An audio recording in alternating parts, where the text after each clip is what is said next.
За сайн байцгаана уу. Тэгээд эзний өдрийн мэнд хүргэе та бүхэндээ. Тэгээд хамтдаа эзнийг үгээс сурцгаая. Тэгээд бид бүхэн бас яг энэ карантин эхлэхээс өмнөхөн бас сурж байсан, ярилцж байсан яг тэр хэсгийг бүгдээ хамтдаа дахин харцгаая. За тэгээд бид нэр одоо сүүлийн 6 сарын туршид Эшлэл номны ихээс ахуулаад бид бас Бурхан Израиль гэж үндэстнийг одоо хэрхэн бий болгож байгаа итгэлийн хүн болох Авраамаас ахуулаад бас нэгэн түүний үр удам болох нэгэн үндэстнийг хэрхэн бий болгож байгаа талаар бид нэр одоо үзэж ирсэн.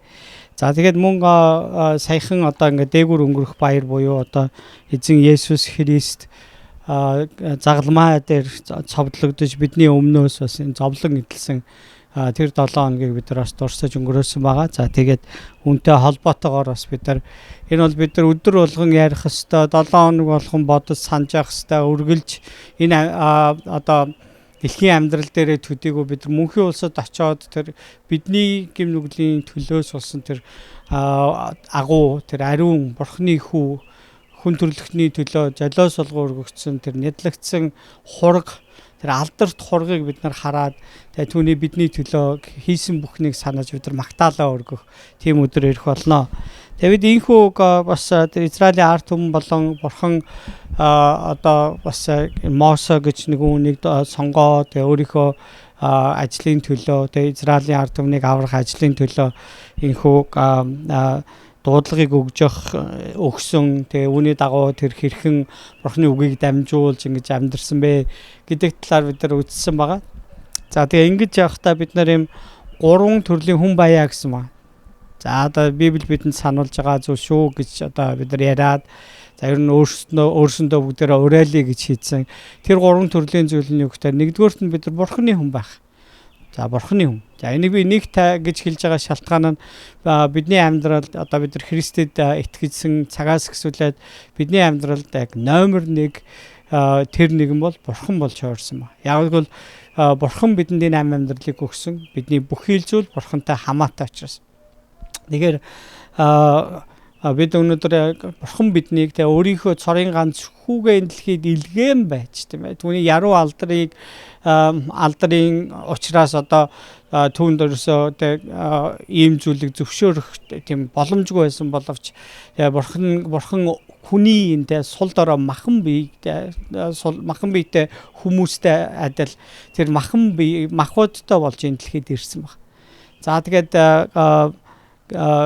тэр хүн төрлөختний төлөө түүний хийсэн тэр агуу бүхий л зүйлсүүдийг бид нар санаад тэгээд тэр Бурханы амьд хүү Есүсийн тэр загалмаа дурсгасан цусаар бид өнөөдөр худалдан авагдсан гэж Библиэлд хэлсэн байна.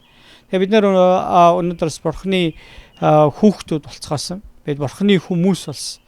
Бид Бурханы одоо хаант улсын иргэд болцгоосон ба. За тэгвэл Бурхан бидний амьдралын эзэн юм бол бид өнөөдөр Бурханы хүмүүс болсон гэсэн. Тэгвэл Бурханы хүн хэрхэн амьдрах ёстой юм бэ? Бурханы хүмүүс, Бурханы хүүхдүүд хэрхэн амьдрах ёстой юм? Түүгээр бид нар амьдрах гэдэг бол бидний амьдралдаа тавих ёстой, өөрөө хувьдаа бас шаардлага тавих ёстой. Тэр номер 1 хийх ёстой зүйл баг. Бид нар үүнийг зорих ёстой. Бид үүнийг үнэхээр санаж өөртөө хэлж, өөртөө бид нар дасгалжуулж, бид нар ийхүү амьдрах ёстой. За хоёрдугаарт нь бид нар гэр бүлийн хүн баяа гэж. Гэр бүлийн хүн баяа. За одоо ингээл өнгөрсөн 100 буюу одоо 20 дугаар 100 бол ерөөсөө эцэггүүчүүдийн тийм ээ гэр бүл салж сарнсан одоо ийм л одоо нийгэмнээс болж тэгээ өнгөрсөн 100 гэхэд 3 чудаа дайн гарсан байгаа. Өөртөө жижиг сажигч юу ах вэ? Дайнд одоо жижиг юм гэж байх вэ? Энэ тэнд одоо яг дэлхийн гэж нэрлэегүй ч гэсэн олон дайн, тулаан, мөргөлдөөн энэ бүхнийг өдөөж байгаа хүмүүсийн тэр улсуудын тэр ард ингээ харах юм бол одоо тэнд маш их тийм одоо сэтгэлийн дарамт, депресс одоо уур хилэн ингэж одоо цаана хуралдаж байсан. Тэгээ үүний том шалтгаануудын нэг бол гэр бүл салалт тэр салж сарнсан явдал эцэггүй өссөн. Тийм ээ одоо өрх толгоосон одоо эмэгтэй гэрт ингэж өссөн тийм одоо залуучуудыг дайнд турхихад айгүй амархан байдаг ус. Энийг ашиглаж бас Гитлер хүртэл маш олон герман залуучуудын амиар тоглосон гэдэг бид нар санах хэрэгтэй. Тэгвэл гэр бүл бүтэн байх гэдэг бол энэ үнэхээр Бурханы хүсдэг зүйл байна. Бид Бурханы хүн учраас бидний гэр бүл үнэхээр бүтэн байгаасаа, бүрэн байгаасаа, үнэхээр ариун байгаасаа, зөв байгаасаа гэдэг утгаар бид нар амьдрах ёстой. За тэгвэл би өнөөдөр эрэгтэй хүн. Одоо би бол гэр бүлдээ нөхөр хүн, хүүхдүүдтэй бол би эцэг хүн. Тэгвэл би гэр бүлдээ одоо бүх талынх нь тийм ээ одоо сүнслэг талаас нь тэр зан харилцааныхаа тал дээр тэр хүмүүжлийн тал дээр тэр гэр бүлээ бас эрүүл байх, одоо хоол хүнстэй байх, аюулгүй байх тал дээр би өөрийнхөө зүгээс шаарддаг чадах те бүхнээрээ би үүнийг нь хангаж өгч байж те үүнийхээ төлөө би чармааж тэмүүлдэг байж би гэр бүлийн юм болж байгаа. 3 дугаарт нь бид нар бол Монгол хүмүүс аа. За ер нь бол ингээл Америкт ч бай, одоо баруун Европод ч бай, одоо Солонгост ч бай, одоо хаанч гэдгийг гадаадд амьдарч байгаа хүмүүс үнийг сонсож байгаа хэл та. Тэгээ бид нарыг би хаана байгаа болов хаана байгаа сүл шалтгаалж бид нар хаана төрж бид нар яг хэн бэ гэдэг маань айгүй чухал. Тэр одоо өөрсдөө Монгол одоо нутагтаа бид нар амьдарч байгаа үгүйгээс үл шалтгаалж бидний энэ цуснд байгаа тэр Монгол Бурхан биднийг Монгол хүн болгосон яг л тэр амьдралаар бид нар амьдрах ёстой болж байна гэсэн. За бид нар Монгол хүн байна гэхээр зөвхөн юу хэлж байна вэ? Би одоо хамгийн түрүүнд ингэж бодох дуртай. Би Монгол хүн хайрлаж байж Монгол хүндээ би сайн зүйлийг би хийж чаддаг байж би нэгдүгээр би Монгол хүн гэж өөрийгөө хэлэх юм а. Түүнээс монголоор ярихыг, Монгол ёс заншлаа сахихыг одоо тий Монгол хүн шиг харагдахыг бид нар уртл болгох гэдэг бол нэг тийм чухал зүйл гэж би боддгоо. За бидний одоо үр хүүхдүүд энэ магадгүй тий монгол хэл сурах жоохон хүндрэлтэй асуудалтай. Зарим хүмүүс бол биднийг бас тий хүүхдүүдтэй монгол хэл заасангүй ч ингээд ингээ ярих тийм тохиолдол байна. Би бол тэрэнд нэг амар эмзэгэлдэггүй харин тэд өөрөө өөрсдийгөө би бодлол монгол хүн гэдгийг л мэджил байхтал тий монгол хүнд тэр илгэмсийг хандаж бас хайраа зориулж чаддаг байхтал тэгээд бурхан түүнийг яагаад энэ газарт ингэж төрүүлж гэхдээ яагаад монгол гэрүүл төрүүлж яагаад өнөөдөр түүнийг монгол хүн болгосон бэ гэдгийг утга учирыг бурханаас ирж хайж амдруул монгол хүн байна л гэж би бодож байгаа. Тэгээд одоо монгол хүн байж гин гээл одоо тий шашин шүтлэг одоо царай зүс одоо нийгмийн гарал үүслэр нь ялгах гэдэг бол энэ монгол хүний зан чанар гэж би итгэдэггүй учраас бидний хүн нэг болгон бид нар үнэхээр монгол хүн байна гэдэг нь хүнийг хүндэлж хайрлахаас эхэлж байгаамаа гэж би боддог. За өнөөдөр бидний одоо унших сэдэв бол энэ тооллого буюу одоо тооллого номын 21-р бүлгийн 4-9 дугаар эшлэл байгаа. За би та бүхэнд дуудаж өгье. Дараа нь тэд Идомын нутгийг тойрон явахдаа улаан тэнгисийн замд буй хоор уулаас хөдөлсөн юм а. Аяны улмаас ард түмэн төвчээргүй бол ард түмэн Бурханы болон Мосегийн эсрэг ярьж энэ чул газарт өхүүлэхээр юунд чи бидний гэгээгтээс гарган авчрав. Учир нь энд талах чалга, ус чалга бид энэ заваан хүнсийг жигшиж байна гэцгээлээ. Эзэн ард түмний дунд галт могоонуудыг илгээхэд тэд ард олныг хатгажээ. Ингэснээр Израилийн олон хүн өхөв. Тиймээс ард түмэн Мосе руу ирж бид эзэн болон таны эсрэг ярьснаас олж нүглийг үлдэв. Биднээс могоонуудыг зайлуулахаар эзэнд зуучлан залбираач гэв. Мосе ард түмэн олны төлөө зуучлан залбирав. Тэгтэл эзэн Мосед галт могоо хийж түүнийг шургаагны ороод байрлуулгатав. Тэгвэл хатгуулсан хүн бүр түүнийг хараад амьдрах болно гэв. Мосе хүрэл могоог хийж түүнийг шургаагны ороод байрлуулав.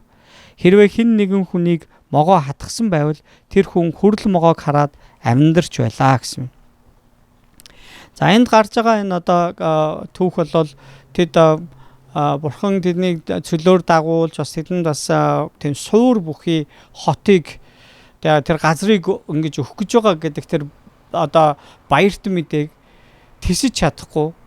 Тийшээ очих замд ингээд одоо хугацаа шаарддаг бас зам бол тэр болгоо ингээд тийм ээ одоо шулуун замаар явахгүй байна гэдгийг одоо бүгдээрээ мэдж байгаа ч гэсэн тэгээд эзний одоо уур хилэн хөдлөсөн төвчээрийг барсан тийм одоо эсэргүүцлийг Израилийн ард түмэн байн гаргаж ирсэн ба.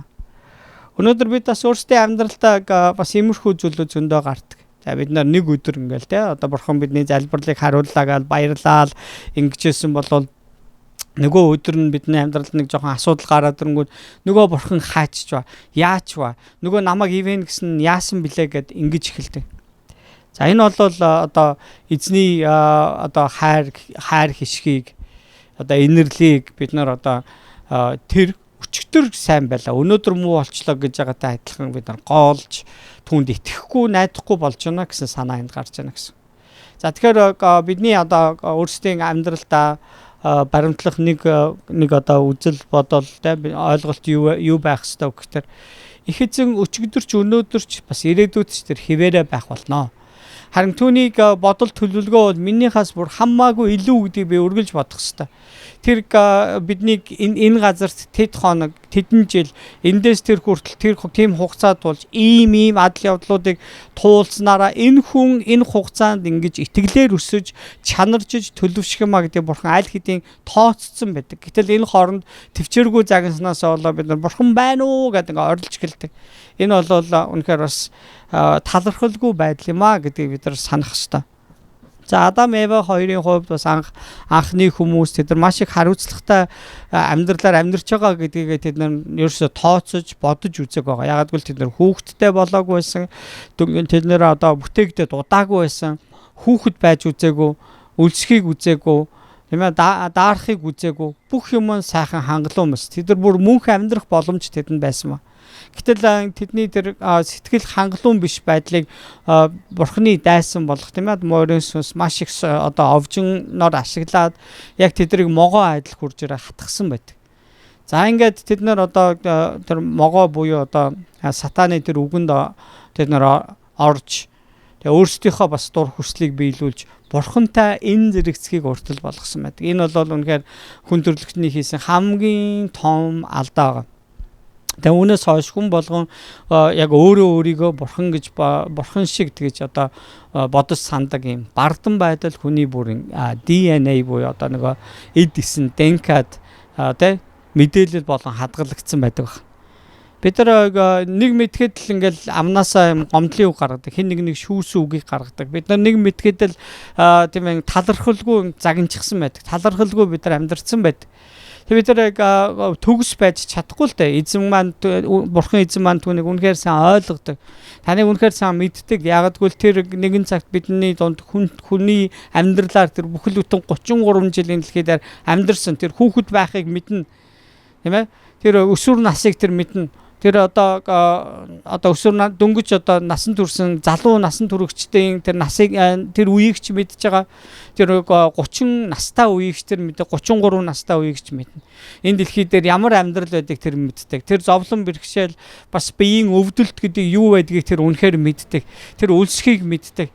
Тэр хүмүүсийн эргэн тойронд нас орж байгааг харахтаа ууг ашуу гэж ямар байдгийг тэр үнэхээр сайн мэддэг ба. Тэр бурхан таныг мэддэггүй гэж хизээж битий бодоорой гэж хүсэж байна. Тийм учраас магадгүй өнөөдөр тань тохиолж байгаа бэрхшээлээс болоод бурхан яасан бэ? Байна уу үгүй юу гэж байгаа тэр асуулт бол яг нөгөө бурханыг анх одоо израилчуудад өгсөн тэр 10 хууль дотор бурхан эзнээ бүү сор гэсэн тэр тушаалыг одоо биелүүлэхгүй байна гэсэн санаат. Эзнийг бүү сориорой гэж би та бүхнийг үнэхээр уриалж байна. Марк номын 10 дугаар бүлгийн 17-оос 31 дээр за энд нэг юм Есүс нэг хүнтэй уулзж байгаа тийм хэсэг гарч байгаа. За Есүсийг аян замдаа гарч явахад нэгэн хүн гүйж ирээд түүний өмнө сүгдэж сайн багшаа мөнх амийг өвлөн авахын тулд би юу хийх вэ гэж асуув. Есүс түнд чи яагаад намайг сайн гэж дуудана вэ? Бурханаас өөр хинч сайн биш. За энэ яагаад ингэж хэлсэн юм бол Есүс өөрөө сайн биш учраас одоо түүнийг магтаж байгаа сайн багш гэдэг тэр магтаалыг өөрөөсөө зайлуулсан гэж гэнэ үү? Үгүй тийм биш. Есүс би бол бурхан. Тэг бурханаас өөр сайн хинч байхгүй гэхээр хэрвээ би бурхан юм бол би сайн багш нь үнэн гэсэн тэр санаагаар хэлж байгаа. Хүн бүү ал, бүү завхаар, бүү хулгаал, бүү худал гэрчил, бүү мэхэл, эцэг эхээ хүндэл гэсэн хуйлуудыг чи мэднэ шүү дээ гэсэнд тэр түүнд багшаа энэ бүгдийг би баг залуугаасаа л сахисан гэв. За Есүс түүнийг ширтэн харж хайрлан гэж бүр энэ Библиэлд хэлсэн ба. Есүс түүнийг ширтэн харж хайрлан. Яг бол тэр хүн магадгүй үнэхээр мөнхийн аим ийг авал ер нь яах вэ те? Яаж авах вэ? Би ер нь одоо ингээ аврагчмаар байна гэсэн тийм санаа түүнээс харагдсан баг. Тэгээ чамд нэг л юм дутж जैन да гэж Есүс хэлсэн. Явж өөрийнхөө бүх өмчөө зарж ядуусдаг. Тэгвэл чи тэнгэрт баялагтай болно. Тэгээд ирж намайг даг гэж айлдваа гэж. Гэвч энэ үгнээс болж өнөөх хүний царай нь барааж гунигтай болоод яваад өгөө. Учир нь тэр их хөрөнгөтэй хүн байжээ. Есүс эргэн тойрноо ингээ тойруулж хараад өөрийн шавнартаа чинэлэг хүмүүсийн хувьд Бурханы хаанчлалд орох нь ямар хэцүү вэ гэв. Шавнар түүний үгэнд гайхсан боловч Есүс тэдэнд дахиж хүүхдүүдээ Бурханы хаанчлалд орох нь ямар хэцүү вэ? Баян хүн Бурханы хаанчлалд орохоос тэмээ зүүнний сүүгчээр орох нь илүү хялбар ажээ. Гэсэнд тэд бүр илүү гайхаж түүнд тэгвэл хэн аврагдаж чадах юм бэ гэцгээ. Есүс тэднийг хараад энэ нь хүмүүст боломжгүй боловч Бурханы хувьд өөр. Учир нь Бурханд бүх юм боломжтой. За энэ нэштэд хаанадгүй Маркийн одоо 10 дугаар бүлгийн 27 дээр. За Петр түүнд харал та бид бүхнийг орхиод таныг дагсаан гэд ярьж эхэлвэ. За одоо бид нар энэ хэсэг айгүй надад инээдтэй санагдсан ихтер магадгүй одоо нэг М.Майнгэрэл гэж нөхөр тийм ээ. Өнөөдөр би одоо 45 хүрж байна. За тэгээд одоогоос 28 жилийн өмнө би одоо нэг 5 давхар байшингийн орой дээрээс ингээд одоо амиа ягүйтгэхээр ингээд зогсож суудаг байдаг. Тэгээд амьдралынхаа утга учирыг би үнэхээр мэдэхгүй, юуны төлөө амьдарч байгааг мэдэхгүй. Энэ үнэхээр надад хариулагдаагүй асуулт байна. Тэгээ би үүнийхээ талаар нэг ч удаа бодож байгаагүй, хайж үзэж байгаагүй юм байна гэд. Тэгээд би одоо Бурханыг хайхаар шийдсэн. Амьдралынхаа утга учирыг хайхаар шийдсэн. Харин цуглаанд намайг анх удаага дүүгээ дагаад ирсэн тэр өдөр надад нэгэн залуу Есүсийн тухай сайн мэдээ ярьсан. Тэр Бурханы үгээс аваад надад уншиж өгөхөд тэр үг миний зүрх сэтгэлийг өөрчилсөн. Би тэгээд Есүс бол үнэхээр тэр миний хайж байгаа нэгэн мөн үгүй юу гэж одоо би хайж эхэлсэн. Үнэхээр яг тэр сайн мэдээ сонссноос хойшх нь бүхэл бүтэн тэр 5 хоногийн турш миний яг бүр зүрх сэтгэл дотор ингээд байсан бүхий л нөгөө одоо итгэлгүй болсон, найдваргүй болсон бүх зүйлүүд надаас арчигдаж хайсан. Зүрх сэтгэл маань баяр хөөрөөр дүүрсэн. Би үнэхээр Бурхан байна гэдэгт итгэж эхэлсэн баг. Энэ миний сонголт байгаагүй, миний дотор харин Бурхан үүнийг хийж өгсөн байдаг.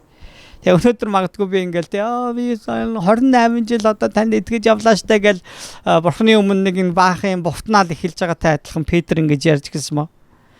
Хараач Бурхан минь бид бүхнийг орхиод таныг дагсаан гэд ярьж эхлэвэ гэсэн. Харин Есүс үннээр би танарт хэлье. Химний төлөө болон сайн мэдээний төлөө гэр орноо ах дүү, эгч дүү, эх, эцгээ, үр хүүхэд эдлэн газраа орхин тэр хүн одоо энэ үед гэр орноо ах дүү, эгч дүүгээ, эхээ, үр хүүхэд эдлэн газраа хавчлагтай хамт 100 дахин илүү авнаа. Мөн ирэх үед мөнхийг авна. Гэвч эхэнд байх олон хүн сүүлчийнх болон сүүлчийнх нь эхнийх болно гэлээ. За өнөөдөр одоо Христэд хэдэн жил одоо итгэж байгаа нь тийм айхтар чухал зүйл биш байдаг байна.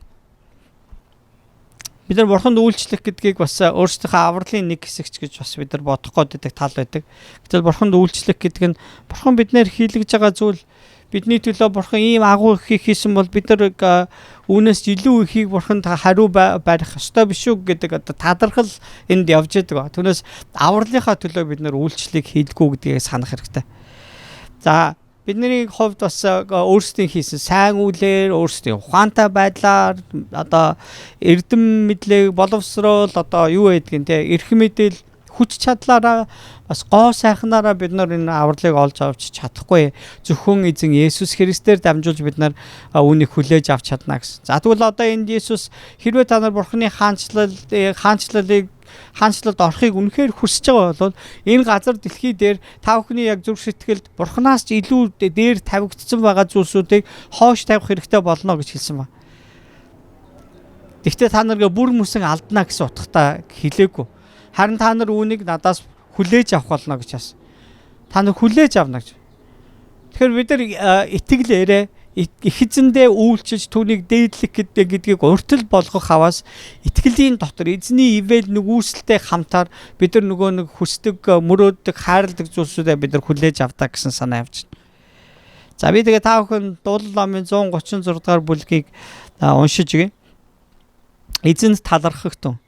Учир нь тэр сайн. Учир нь түүний хайр энэрл мөнхих. Бурхтын бурханд талархах тун. Учир нь түүний хайр энэрл мөнхих. Эзэдийн эзэн талархах тун. Учир нь түүний хайр энэрл мөнхих. Агуу гайхамшгуудыг ганцаар үлдэгч түүнд талархах тун. Учир нь түүний хайр энэрл мөнхих. Цэцэн мэрэгнээр тэнгэрүүдийг бүтээсэн түүнд талархах тун. Учир нь түүний хайр энэрл мөнхих. Газрыг усан дээгүүр дэлгэсэн түүнд талархах тун. Учир нь түүний хайр энэрл мөнхих. Агуу гэрлүүдийг бүтээсэн түүнд талархах тун. Учир нь түүний хайр энэрл мөнхих. Нараар өдрийг захируулагч түүнд талархах тун. Учир нь түүний хайр энэрл мөнхих. Шүнийг захируулахаар сар ба оддыг бүтээсэн түүнд талархах тун. Учир нь түүний хайр энэрл мөнхих. Египтийн ууган хүүхдүүдийг цогсон түүнд талархах тун. Учир нь түүний хайр энэрл мөнхих. Израилийг тэдний дундаас гарган авчирсан түүнд талархах тун. Учир нь түүний хайр энэрл мөнхих. Улаан тэнгисийг хоёр хэсэгт хуваасан түүнд талархах тун. Учир нь түүний хайр энэрл мөнхих.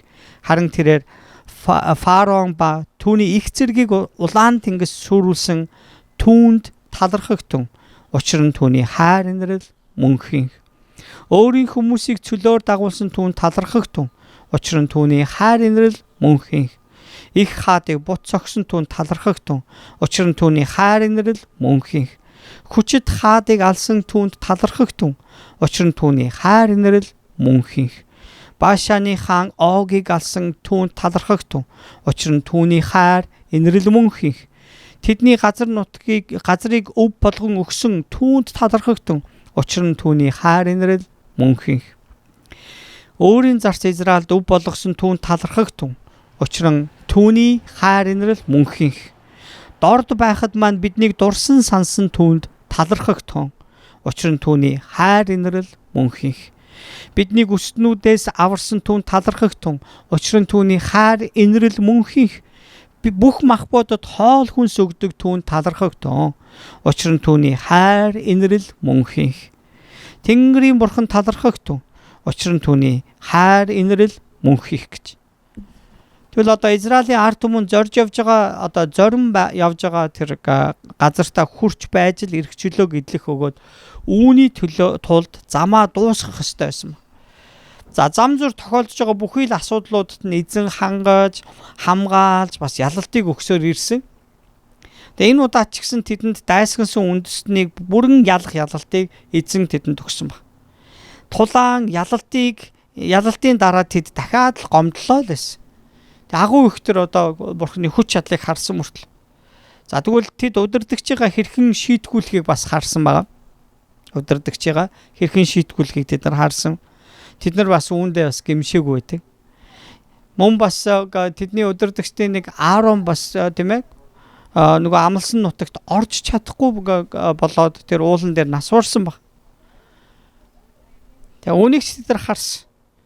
Тэгэд тэд магадгүй одоо нөгөө Мосетэй хамт байсан эгч нь болох Мириам, ах нь болох Аарон нар насварсан учраас тэр ганцаараа яаж чадахгүй гэсэн бодолтой байсан баг. Гэвч тэд нэг зүйлийг ерөөсө мартаж болохгүй байсан баг. Эзэн өөрийнхөө тоссон нэгэнтэй үргэлж хамт байж хариуцлага тооцох, шагнаж урамшуулах нь эзний хүслээр болдог шиг бас эзний хүмүүсийн амьдрал бурханд үнэхээр хамаатай байдаг гэдэг үгээрээ санацгаая. Хэрвээ хэн нэгэн тийм ээ алив нэг зүйлс таны амьдрал танд дайсагнаж байгаа бол та бурханд хэрвээ хамаатай юм бол бурхан таны төлөө тэр өшөөг авах болно. Таны төлөө тэр хариуцлага тооцох бол харин таныг санаж та хэрвээ хохирсон бол танд тэр нөхөж өгнө. Тэр ингээ та хэрвээ өвчлсөн бол тэр эдгэж өгнө. Та өнөөдөр мөхөс болсон бол танд хүчийг өгнө. Танд өнөөдөр шийдвэр гаргахад ухаан дутаж бол тэр мэрэгүн ухааныг дүүргэж өгнө. Тэр ингээ тань руу довтолж байгаа нь их байгаа бол тэр таны хамгаалт болж өгнө гэсэн. Яг гэвэл та түүнтэй хамаатай учраас юм. Бурхан одоо хүмүүсийн юу бодоод юу хийх гээд байгааг үнэхээр мэддэг нэг юм аа. Тийм учраас зүрх сэтгэлээ эзний өмнө бүгдээрээ цэвэр байлгацгаая. Гитлэл номын 16-гийн 3 дээр юу гэж хэлсэн гэхээр бид Египтийн нутагт махтай тогооны хажууд сууж цадтлаа талах иддэг байх үедээ эзний мотраар үхсэн нь дээр байж та нар бүх чуулганыг үлсгэлэнгээр алах гэж биднийг энэ цөл рүү авчрав гэж хэлсэн баг. Эдгээр гомдлохдоо дандаа энэ үгийг хэлдэг гэсэн. Тэр эзэн тэдний төлөө энэ хүртэл юу хийж ирснийг мартчихдаг. Тэгвэл өнөөдөр магадгүй эргэн тойронд тэ одоо Америкт нэг айхтар цар тахлын халдвар авсан хүмүүсийн бүртгэгдсэн хүмүүсийн тоо бүртгэгдээгүй хүмүүстэйгээ нийлэх юм бол барыг одоо сая гарч штеп. Нас орж байгаа хүмүүс бас зөндөө олон хүн нас орсон байна.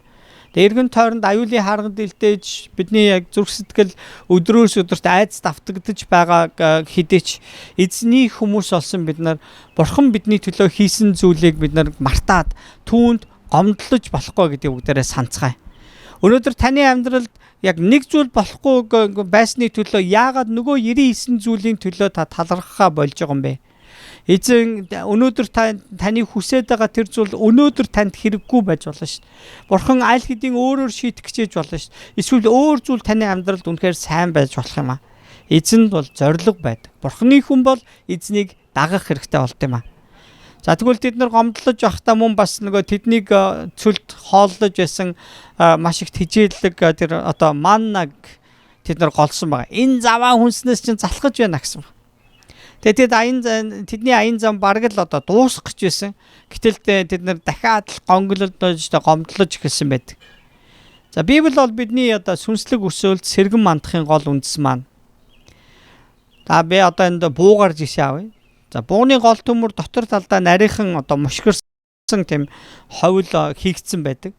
За ягдгүй л одоо тэсрэн гарч байгаа тэр суманд эргэлт өгснөөрөө агаар зүсэх болон чигээ алдалгүй байнда хүрэх юм зорилгоор ингэж хийдэг баг. Тэгээ үүн шиг эзэн биднийг тэр одоо сум адил хэрэглэхийг хүсдэг гэж үзэх юм бол тэгээ бидний дамжин өнгөрөх тэр чиглүүлэг бүхий хонглоор буюу тэр сорилгоор зөвхөн нэг л ховл буюу тэр замаар эргэлтэнд орох явцгаа.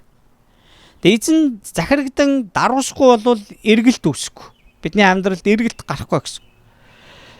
Тэгэхээр тэр л одоо тэр ховлоор буюу эзэн биднийг одоо ингэ сахилгажуулж байгаа яг тэр замд бид нар даруусаж өөрсдийгөө өгөхгүй болвол бид нар Бурханы хүсэж байгаа зорилгод хүрч чадахгүй байна. Харин бид нар даруусвал Бурханы зорилгод бид нар хүрнэ гэсэн үг. За тэгвэл одоо Ром номон дээрээс бид нар 3 дугаар бүлэг дээрээс харах юм бол бүхэн нүгэл үлдсэн гэж.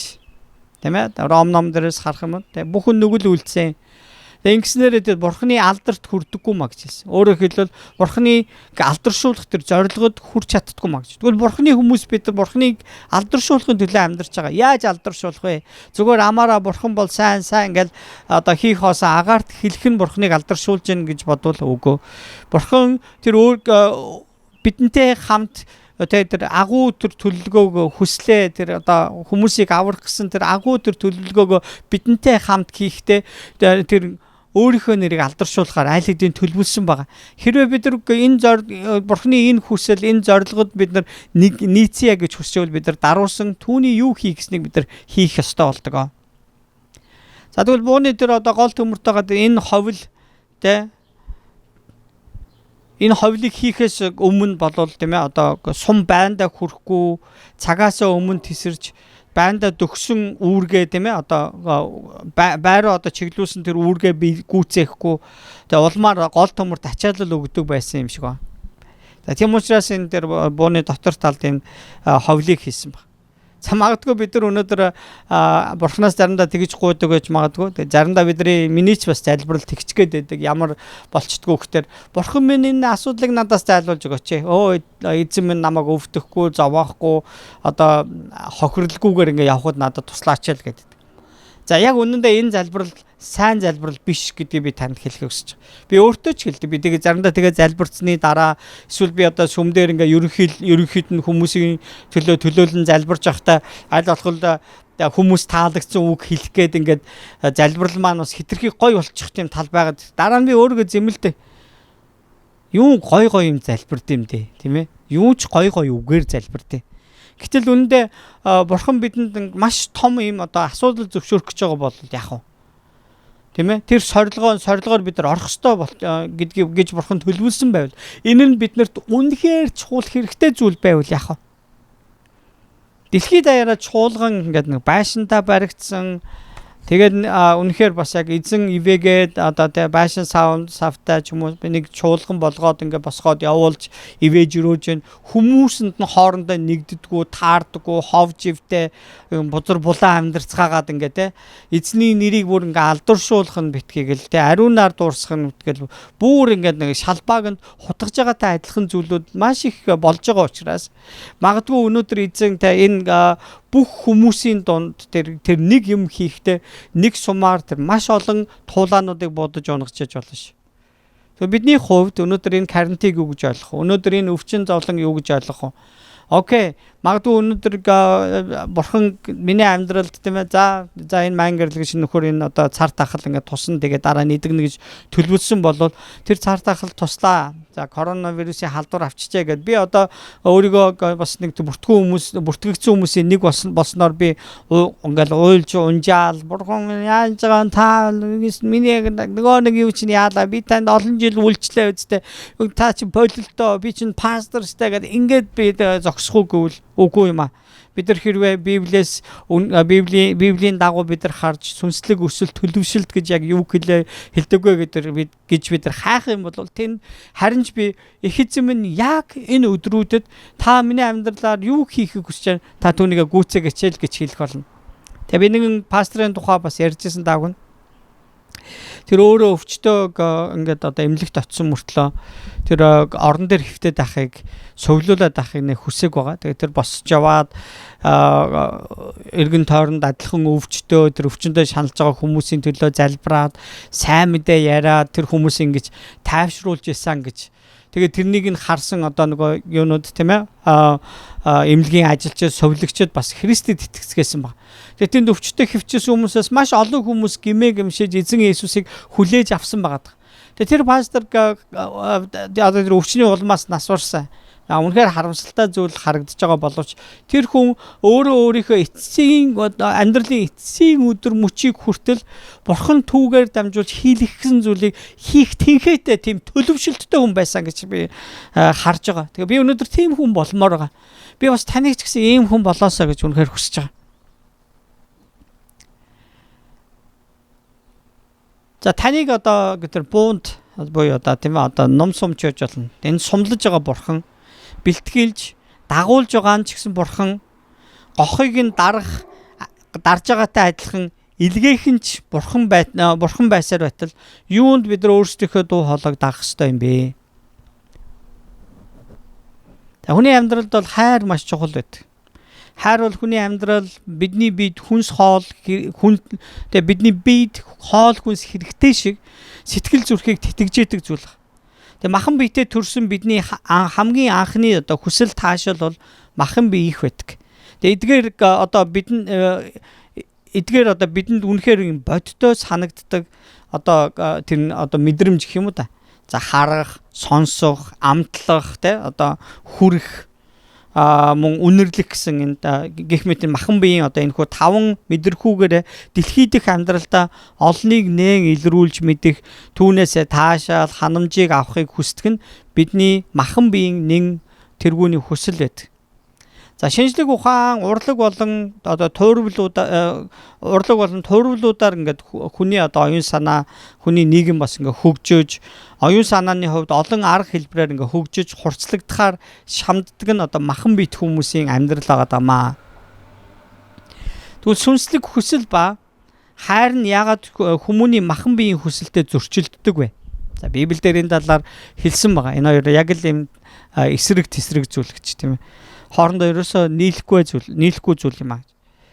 За Есүс одоо уулан дээр дагалдагчтай ингээд тааруулан суулгаад уулан дээр сургасан сургаал одоо Мата 6 дугаар хамгийн эхний жишээ нь Мата одоо 5-аас 7 дугаар бүлэг дээр Есүсийн уулан дээр заасан сургаал гэж ярьдаг. За энд ингээд уулан дээр сургаж явахдаа хамгийн түрүүнд хэлсэн тэр одоо сургаалуудын нэг нь болвол тийм ерөөлүүдийн тухай ярьж байгаа. Энэ ерөөлүүдийг та нар хэрхэн олж авах вэ гэдэг сургамж загс. За ингэж хэлэхдээ сүнсэндээ дороо нэгэн нь гашууддаг нэгэн нь зөвхт байдлын төлөө өлсөд сангагсад хавчигдан доромжлогдсод нь өвл одоо тийм ийм бурхны хаанчлыг өвлөн мөнх амийг олно. Тэгээ одоо алдар нэрийг хүртнэ. Тэгээ одоо эзнээс сайныг шагналыг хүлээж авна гэсэн тэр утгаар хэлсэн баг. Энэ ёроолуудыг ийм хүмүүс хүлээж авна гэж хэлсэн. За би дахиад хэлье. Сүнсэндээ дороо нэгэн гэж. За одоо ингээ бардам нэгэн гэсэн утгаар хэлээгүй байна гэсэн. Сүнсэндээ дороо нэгэн. Үнэхээр эзнээр цангаж байгаа нэг. Гашууддаг нэгэн. Гашуудна гэдэг нь одоо өгсөн үний ч юм уу нас орсон нэгний араас гашуудах тухай нь яриаггүй. Өөрийн хийсэн нүглийн учир гимшээж үнээсээ олж гашуудж байгаа хүн байна. Хоёрдугаарт нь бас бусдын төлөө одоо улсынхаа төлөө удирдагчнарынхаа учраас тэгээ тэдний буруу алдаатай байдлуудыг энэ одоо бурханыг мэдхгүй байгаа байдлын учраас гашуудан залбирдаг нэгний тухай ярьж байна гэсэн. Зөвхт байдлын төлөө өлсөд сангадаг нэг гэж. За зөв зүйл энэ буруу байна гэж хэлснийхэн төлөө өнөөдөр бас яг шүүхээр одоо хорж цагдж байгаа ийм зүйлүүд бас заримдаа гардаг. Тэгвэл ийм зөвхт байдлыг би хийхгүй л бол би өлсөж өхнө гэж бодож байгаа юм шиг л тийм амьдралаар амьдрахыг үнэхээр бурхан биднээс хүсдэг гэсэн утгатай. Амен тийм ээ.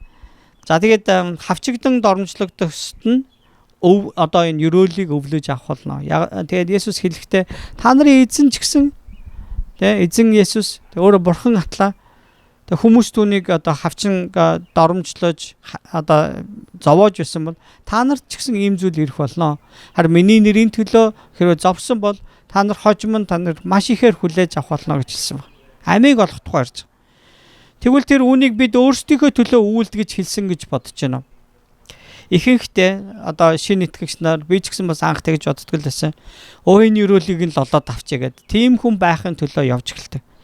Тэгээ өөрийн бодол өөртөө зөв гэдэл өөрийнхөө явах нь зөв гэж Библи үздэг гэж би бодохгүй байна. Харин ч эзэн юу гэж хэлсэн гэхээр хэрв хэн нэгэн намайг дагахыг хүсэж байвал өөрийгөө үгүйсгэн загалмаагаа өрн намайг даг гэж хэлсэн баг. За энэ үг бол шинэ гэрэн дээр тийм ээ Есүсийн хэлсэн үг бол ерөөсө 3 удаа давтагдсан. Матай номын 16-гийн 24, Маркийн 8-ийн 34, Лук номын 9-23 дээр хэлсэн байна. Тэгээ мөн хин өөрийн амийг аврахыг хүснэ миний төлөө өөрийгөө зориулах ёстой гэж Матай 16-гийн 25 дээр өөрт бүү бүхнээ орхиж чадахгүй бол миний дагалдагч байж чадахгүй гэж Лук 14-ийн 33 дээр хэлсэн байна. За эдгээр зориулсан амлалт шагналын тухайч тэр дурдсан. Тэгээ бүр тэр хэлэхдээ 30 60 дахин одоо илүүгээр хүлээж авах болно гэж хэлсэн. Тэгээ энэ дэлхийд байхдаа мөнх амийг авах тухайч тэр ярьсан. Тэгээ бид бурханд болон хүмүүсийн төлөө хийх үйлчлэлээсээ маш их амар тайван баяр хөөр таашаалыг авах тухайч бас Есүс зааж байгаа. Гэхдээ зөвхөн өөрт чинь сайн хандаж байгаа нэгэн сайныг үйлдээд бай гэсэн үг биш шүү дээ. За тэгвэл тэр ёроолыг бид нар одоо өвлөнө гэдэг нь бид нар бурханыг дагаж бусдын төлөө үйлчилж байхдаа олж авдаг зүйлээ гэсэн санаа. За дээрх одоо бидний уншсан тэр түүхэнд тийм ээ одоо нэг израилчуудын гомдолж байгаа тэр түүхэнд гарч байгаа тийм махан мэтэй хүмүүс дэлхийг болон өөрийгөө өргөн хайрлаж Египт буюу хуучин амьдралдах тийм олз ашиг нөгөө нэг тийм Египтэд ямар сайхан байлаа гэж боо. Үнэндээ тэр боол байсан шүү дээ. Тэг хэрэглээд тэр нөгөө Египт буюу хуучин амьдралдах олз ашиг хэрэглээтэйгээ энэ өдрүүдийг жишиж бас жигшсэн тийм сүүдэрт үнэн энэ түүх гарч байна. Библийн хэллэгээр бол гим нүглийн боолчлоос чөлөөлж байх ёстойгоор минь болгохоор ажлан бүү тэр бурханы тэнгэрлэг хайрыг тэд ойлгохгүй л байгаад байна гэсэн. Та бид үнэхээр үүнд итгэдэг үү? Эзэн таныг үнэхээр яг ямар байх ёстойгоор болгохоор өнөөдөр ажиллаж байгаа гэдэг та итгэдэг үү? Махан биеийн хүслээ дагсан хайрлсан байдал маань биднийг хоош татаж сүнслэг хайр эрх чөлөөнд гарахад минь саад болдог гэдгийг та мэддэг үү? Сүнсний эрүүл байдал махан биеийн эрүүл мэндээс ч чухал гэдгийг мөн юунд тийм ээ юунд бидний сүнслэг амьдралын өсөлт эрүүл байдалд халгаатай байдгийг мэддэг байх хэрэгтэй юм аа. Бурхны үг хүний сүнсийг тижээж байдаг. Бурхны үг. Оюун ухаанд гэрэл гэгээ өгч сүнсэнд тижээл амьдрах хүч болдог. Тэгвэл сүнслэг ариун хуйлууд буюу одоо Бурханаас өгсөн тэр сүнслэг ариун хуйлуудтай бидний дэлхийлэг хүсэл сонирхол зөрчилдөх үед нүрээрээ унан бид нар залбирч за Бурханы бидэнд ивэсийн сүнслэг одоо тэр хайр ивэлийн хайр түүний Бурханы одоо хүсэлтэй бид нар махан биеийн хүсэл энэ дэлхийн үзэл санаа зөрчилддөг. Тэгвэл бид нар ингэж зөрчилдөх үед бид нар үнэхээр одоо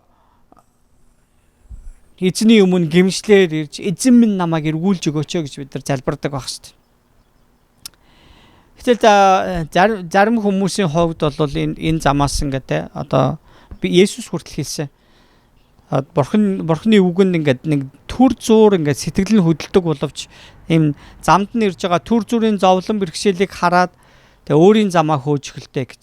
За ингээл ус учиргүй залбираал сүнслэг байсан нэгэн жилийн дараа 2 жилийн дараа 3 жилийн дараа 5 жилийн дараа 10 жилийн дараа тис өөр хүн болчихсон. Би шашныг хувийнхаа бизнестэй хутгамааргүй байна гэд яриа явж идэг ч тийм гашуун үнэн бас байдаг. Эцэг бидрийг өдөр болгон тэр итгэлээр итгэгч байгаасаа гэж тэр хүсдэг байна. 10 жилийн дараа за би нөгөө гудамжинд тааралчаад нөгөө юмд итгэж байгаа юу гэж ярьдаг тийм хүмүүсээс болж би нэлээд олон удаа би шоконд орж ирсэн. Чи нөгөө л юма ярьж гин үү гэд. Нөгөө аль дуугаа дуулж байгаа юу? Нөгөө л газараа цуглаа нээж байгаа. Тэг өөр яах юм? Өөр би одоо солих ёстой юм уу? Тийм юм ерөөсөй байхгүй. Мөнхийн улсын тухай бодох үедээ энэ дэлхийг биднийг үгүйсгээд байгаа. Тэ үгүйсгээд байгаад одоо тийм зүйлсүүдээс авдаг ханамж тааламжуудыг тэнд авч чадахгүй мэт ингээд санагдаж эхэлнэ. За одоо ингээд одоо бид нэр өөрсдийн гимнүгэлтэй байдлаа өөгшүүлээл тэгэл бид нар одоо ингээд хамаа намаагүй амьдрал тийм байдалтай бид нар хэрвээ ингээд дасчвал бидний амьдрал өөрчлөгдөхгүй яг байх байдгаараа байгаа. Тэрэндээ би өөрөө санаа тавихгүй би өөрөө даруусаж эзний моторт өөрийгөө өгөхгүй болвол нэг л өдөр одоо нөгөө байгаа байдалтаа дасаад бурханд найдаж чадхаа болчихно. Өнөөдөр энэ дэлхий дээр хураад цуглуулж идэж хэрглэж байсан юм шигэ тийм ээ одоо хангалуун байдлыгаа тэр одоо мөнхийн улсад ийм зүйл байгаа болов бүр тэгээ мөнхийн улс гэдэгт өөрөө итгэхэ болж байгаа хүн чинь тийм харьцуулаад бурханыг орхихоор шийдэх тийм тохиолдол ч гэсэн гардаг. За анх одоо 1992 онд одоо 92 онд би бас цуглаанд би бүр анхны итгэгч нарын нэг биш ч гэсэн яг 92 оны одоо итгэгч юм аа. Тэгээд тухайн үед ингээл гидсэн бол ер нь өсөглөн бахан одоо залуучууд л одоо цугладаг байлаа шүү дээ. Ямар сүм хоол унд өгдөг байгаагүй. Зүгээр тэнд хүмүүс сэтгэл нь ч гэсэн бас сүнсэн ч гэсэн маш их цангаатай бурхны тэр агуу тэр хүсэл төлөвлөгөө байсан учраас тэр олон тэр залуучууд цугласан гэж би итгэдэг. Харин хэсэг хугацааны дараа бүгд одоо сургууль соёл төгсгөөгөө ажил мэргэжилтэй болоод одоо тэр үед ч гэсэн бас ингээл хувийн бизнес ч бай одоо улсын ажлууч гэсэн дажгүй болсон цалин өмнөлөөч нэмэгдсэн өдрийн 2-3 хоол иддэг боллоо бүгдээрээ таргалцгаалаа за ингээд одоо гэр бүлтэй боллоо тэгэл өөрсдийнхоороо явлаа тэгээ эргээд олон жилийн дараа ингээд гудамжинд тааралдахад эргээ уулзахад сэтгэл нь амар хатуу болчихсон тийм маш их хатуу болчихсон тэгээ өнөөдөр тэр бурхнаа ярьсаар л байна уу гэсэн тийм байдалд ингээ хүрсэн байгааг харахтаа өлсгөлэн байжсэн бол дээр байжтэй гэж санагдахад хүрдэг. Тэнгэрийн улсын тэр баяр хөөр бодит байдал нь тийм ээ энэ дэлхийд байдгаас үнэхээр өөр юугаарч солимгүй гэдгийг бид үнэхээр хатуу итгэх хэрэгтэй. Энэ дэлхий юу тааж зүүрлэхгүй зүйл. Би тэр одоо өнөөдөр төр зур тохиолж байгаа асуудлаасаа болоод гонгонож эхлэх үедээ эзний үгийг асуудал болон хайрладаг зүйлсүүдийнхаа дээгүүр бид нэр тавьж чаддаг болов. Тэгээ үүнийхээ оронд тийм ээ яг одоо энд гомдлоод байгаа хүмүүс шиг энэ заваан хүнснээс үнэхээр залхаж байна гэж бид нар хэлчих гээд байдгүй. Заац сүмд явах болиё гэл ингээл эхэлт. Тэр бурхан ерөөсө тусалдгүй юм байна штэ гэл эхэлт. Тэгэл одоо барыг бүр их ярих юм бол би чиний ажилтан уу гэж эхлэх бах та. Энэ дэлхий бүтээгдэхээс ч өмнө аль хэдийн бурхан биднийг төлөвлөөд эхийн хэвлэлд бүрлдэх үед ч түүний мэлмий биднийг харж л байсан гэж. Өсөх нас, эдэр нас, өтөл нас мөнхийн амьдралд ч тэр бидэнд санаа тавин хайрлах учраас бүү гомдлоорой гэж уриалж байна. Иохны 1:12 өөрийг нь хүлээн авч итгэсэн хэнийгч тэр Бурханы хүүхэд болгодоо гэсэн.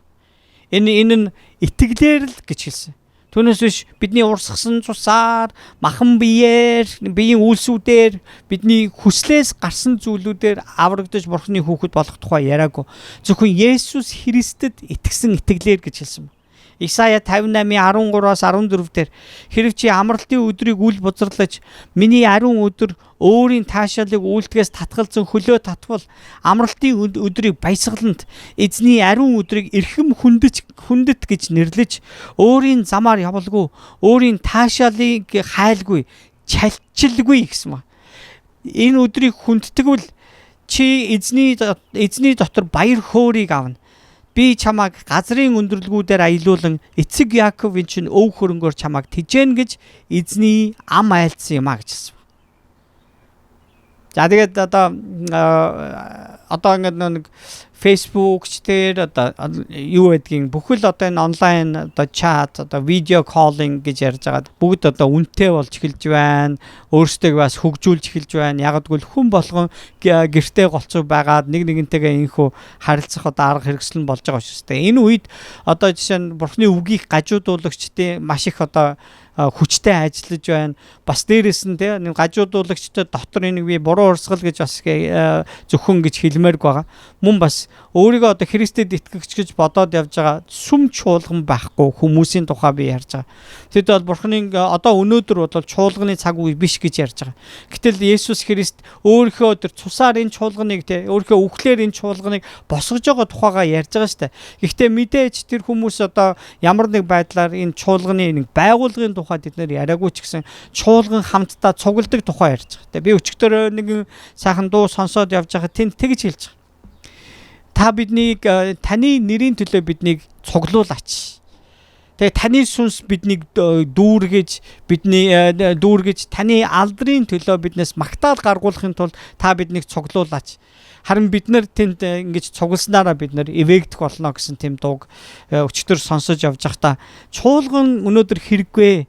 Чи ганцаараа итгэгч байж болно. Чи онлайнаар номлол сонсоод чи өөрийнхөө хувийн амьдралыг ингээд гүйцээгээд яваад тэгээд чи онлайнаар том юм яриад бичээл тэг өөртөө ч ойрхон байдаг нэг ганц хоёр хүнд нэг том юм ярьчих чинь үйлчлэл гэж бодож байгаа бол энэ бол төөрөгдөл гэж би үнэхээр хэлмээр байгаа.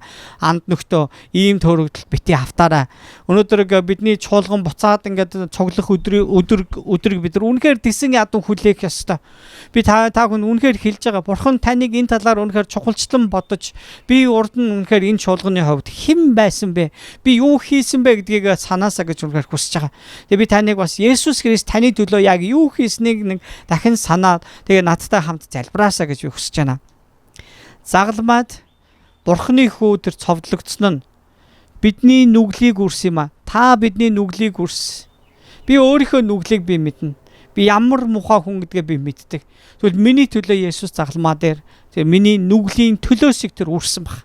Тэгвэл тэр нөгөө хүмүүс одоо Бурхан гомдлсны төлөө Бурхан ийм могоонуудыг галт могоо гэж ярьсан ба галт могоонуудыг илгээж тэгээд тэд нэр олон хүн хатгуулснаасаа болоод үхсэн байгаа. Тэгээд бид нэр одоо эзний өмнө буруу юм хийлээ гэд гимслээ Мошогоор дамжуулж хэлэхэд Мошог эзэн залбирсан эзэн түүний залбирлыг сонсоод харин заавар өгсөн. Тэр зааврын үгтэр гартаа байгаа таяг Египтээс тэднийг удирдах гаргахад хэрэгэлсэн тэр таягийг өндөрт өргөөд харин тэр таягны орой дээр хүрлээ ийм могооны дүрс хийгээд хадаараа гэсэн баг. Хэрв хэн нэгэн могоод хатгуулаад тийм ээ одоо өвчтөе хүндүртэй өхлүүд болох үедээ тэр одоо таяганд өлгсөн тэр могоог харж амжих юм бол харах юм бол тэр хүний өвчин даруй эдгэрч тэр хүн амьд үлддэг байсан багт. Амьд үлддэг байсан.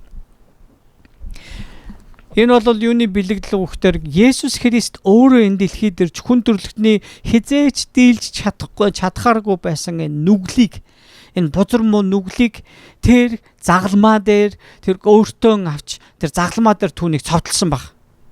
Есүс бидний нүглийг авч тэр цовдлогдсон юм а. Тэр нүгэлтэй байсандаа цовдлогдсон биш. Харин тэр биднийг хайрлсан, харин тэр түүгээр хайрлагдсан бид нүгэлтэй байсан учраас тэр загалмаа дээр цовдлогдсон. Бидний нүгэл Есүс Христийг цовдлсон гэдгийг бид нар ерөөсөө мартаж болохгүй.